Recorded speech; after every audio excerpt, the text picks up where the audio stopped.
Da bilo kaj dražji, nisem opazil.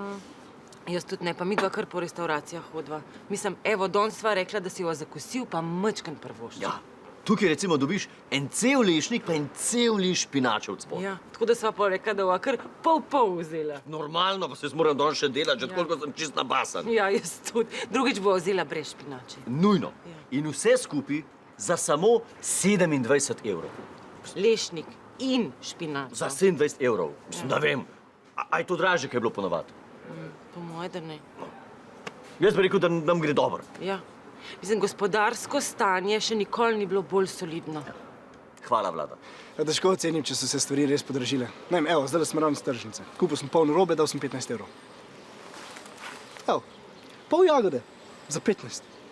Pa ne sam to, dobil sem še pol banane. Doplačal sem 20. Tako da... A daj, lepo vas prosim, to vi mediji napihujete ene zgodbe o tem, kako se stvari dražijo. Normalno, če ste pa neuravnoteženi, pa imate ene svoje interese. Poglej to, 2 deci neosvinčenega, pa ne za 20, ne za 40, za 60 evrov. Pa pejti zdaj v Avstrijo, pa tanki za 60 evrov. Ne moreš, a ne? Ker nimaš dosti bencina za do Avstrije. Se mi je kar zdel. Pa tudi to, kar se ljudje pritožujejo, da je ogrevanje drago. Jaz ne vem, kje ti ljudje živijo.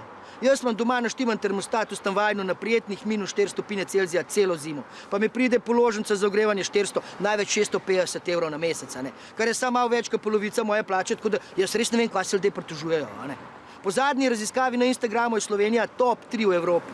Top 3! Takoj za Norveško, Švedsko, Finsko, Dansko, Bolgarijo, pa Španijo, pa Italijo, pa Portugalsko, pa Avstrijo, pa... Subscribe se! Koga čaka? Subscribe zdaj! Takoj se subscribe!